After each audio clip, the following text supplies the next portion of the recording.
Here's Brody Brazil. This caught everybody's attention here in San Jose when you casually dropped in, hey, we're talking about GMs of the year. I'll put Mike Grier in that category of GM of the year. Ears perked up, eyes were like, wait, what? Maybe that shouldn't get some of the double takes, and maybe he is a bit of a sleeper. I mean, you use the quote here, pruned fairly large contracts and got decent returns. So maybe if you would, just explain that one more time and why you still sit on that position. I'm a big strict constructionist of awards criteria, especially when it comes to like the Hart Trophy and most valuable to his team. Like anyone who's read me through the years knows that I've gotten myself in trouble with certain certain fan bases regarding you got to be in the playoffs to win the Hart Trophy. That is the only way we can assign value in this league, right, is whether your team is a playoff team or not. There is nothing in the wording of the General Managers Award or the Jim Gregory General Managers Award, which should clearly be called the Lou Lamoriello General Managers Award, but that's a debate for another day. There's nothing in the language that says it has to be success or that the team needs to win the cup or win 2 rounds of the playoffs. They do the voting for the award after 2 rounds of the playoffs. It is simply the general manager that did the best job. Yeah. And who has done a better job in understanding the assignment and completing it than Mike Grier? Like he pruned, like I said, contracts from the roster. He got decent return for them.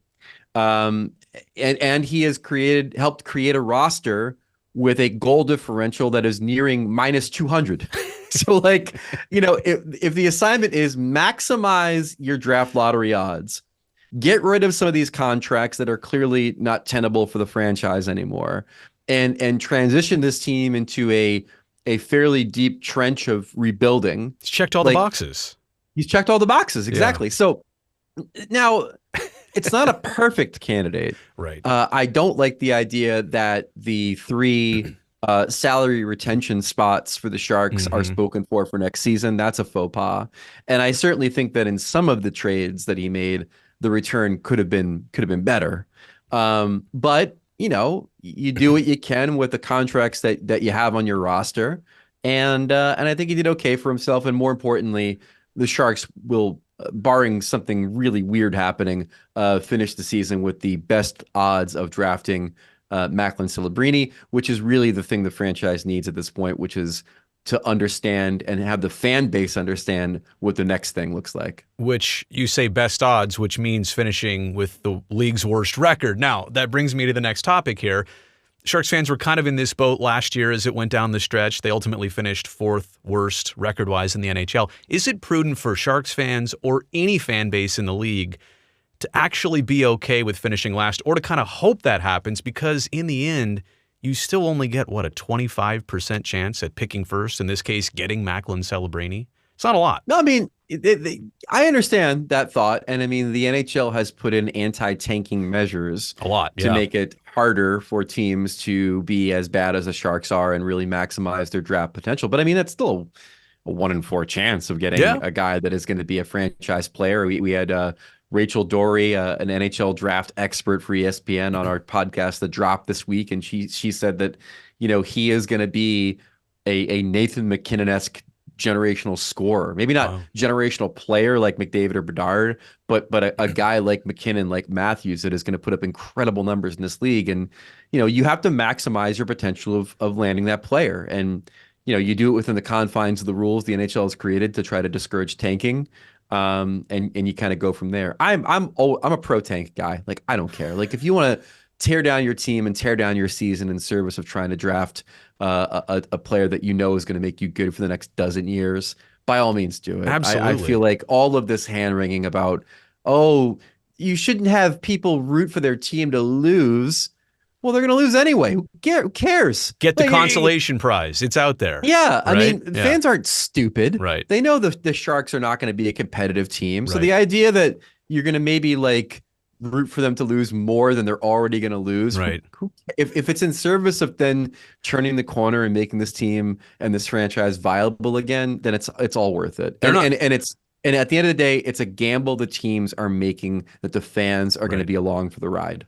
they're not trying to be here year after year. This is one thing that's going to boost them out of it. It's a lot of pearl clutching. Oh, how dare you think that you don't want them to get points at the end of the season. Like, it's actually in the long-term best interest. I've said this. If you love the Sharks, and I do, this is what's best for the future of the Sharks. And I know not right now, and I know no player and no coach on that team right now is going to want to hear me even say that. But honestly, for the long-term future of the franchise, that's probably what's best. What do you make of the current build of the Sharks? And obviously, Zetterlund and Eklund, and I really like Mackenzie Blackwood in goal. I'm sure you saw enough of him in New Jersey. Plus, I think their pipeline with Will Smith, with a Quentin Musty, and maybe with a Macklin Celebrini, like, they're definitely doing enough things that put me feeling like this will go well eventually. Don't fall for Blackwood. Really? Don't get charmed by his. He's been great here. His brief moments of confidence. I'm not a Mac Black fan. But then again, haven't used that one yet.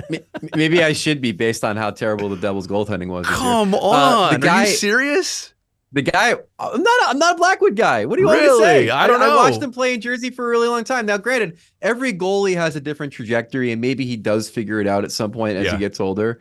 And I know his numbers have been all right, but like, I've been down this road before. I've been charmed by this guy before as a Devils fan, and I've only been disappointed. The guy that I'm really excited about is Will Smith. I recently wrote a story about the BU-BC feud in college hockey, and the idea that those two teams could meet for the championship for the first time since 1978. And I talked to Will Smith. I think he's a really, really good, smart, like you said, the hockey IQ is off the charts. Yeah. Really creative offensive player, like really, really good player to have in your system, along with some of the other names that you mentioned. So, again, they're building the foundation, right? They've got a couple of pillars in place. But the thing that's really going to allow them to, construct the mansion is Celebrini. And that's what, if you're a Sharks fan, you got to be super excited about the opportunity to maybe win the lottery. And don't be too bummed if you don't, because there are some other really good players, not franchise level, but really good players at near the top of this draft as well. I was going to say, and that's the last thing here, as we look at winning the lottery or not, and whoever the Sharks get in a draft pick or not, does it change how long this is going to take? Could Celebrini truly accelerate the process? And with or without Celebrini, what are you maybe aiming at in terms of when the Sharks could be back to annual playoff contention? Like, how many more years in your mind? I don't think there's another player that's the accelerant that Celebrini is. I think Celebrini could have the same kind of impact in year one that Bedard had for Chicago, but I think that the Sharks have more functional warm bodies on their roster and in their system than do the Blackhawks. Yeah. So the turnaround could be a little bit quicker than maybe it is for a team like Chicago that really tore the thing down to the rivets. But what is it? What are we thinking? Like 3 years maybe for a turnaround? Get these kids. It's already been five with no playoffs. You know what I mean? So you add another 3, and you're thinking, wow, that's going to be a while. It's a long road ahead. Yeah. But I mean, the team made some contractual decisions based on trying to remain viable with the veterans that they had on the roster, and it didn't work. And it takes time to change over the roster, to figure out what the next phase is going to be. It gets easier when you have a guy like Celebrini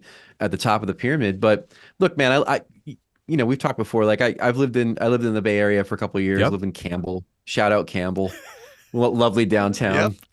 And I got to see the tail end of the mania surrounding this team, and it was clearly like post Thornton, post Marlowe, post Cup final appearance, and it's a bummer for me to not see a viable San Jose Sharks franchise right now, to not see the excitement, to not see the tank filled, to not have that team be relevant.